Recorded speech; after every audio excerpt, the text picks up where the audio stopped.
বিসমিল্লাহি ওয়াসসালাতু ওয়াসসালামু আলা রাসূলিল্লাহ। আজকে সপ্তম তারাবি।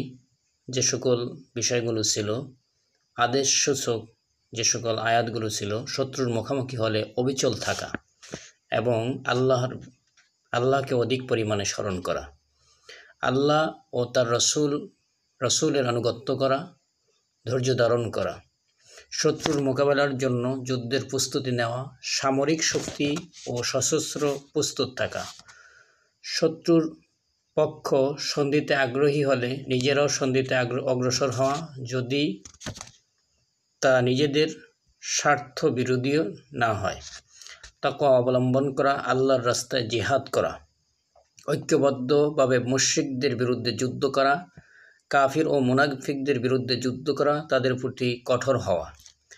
নিষেধ সূচক যে সকল আয়াতগুলো ছিল, যে সকল শিক্ষা ছিল, সেটা হচ্ছে পরস্পর কলহ না করা, দম্ভ ও অহংকার প্রদর্শনকারীদের মতো না হওয়া, আপনজন যদি ঈমানের উপর কুফরকে প্রাধান্য দেয় তবে তাদেরকে বন্ধু ও অভিভাবক না বানানো, পাপাচারের মাধ্যমে নিজের প্রতি অবিচার না করা, মুনাফিকদের জানাজা না পড়া।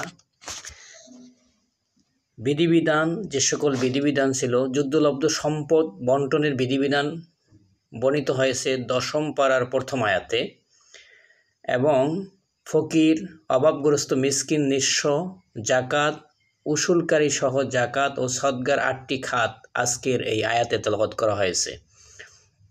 হালাল ও হারাম, কাফের মুশরিকদের জন্য মসজিদে হারামে প্রবেশ করা নিষেধ করা হয়েছে। মুসলমানদের জন্য যুদ্ধলব্ধ সম্পদ বৈধ এবং খাওয়া হালাল।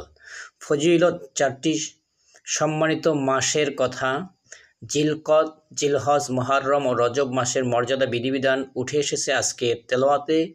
ইসলামের জন্য আত্মত্যাগকারী মুহাজির ও আনসারদের প্রশংসা এবং তাদের বিনিময় ও মর্যাদা উল্লেখ করা হয়েছে।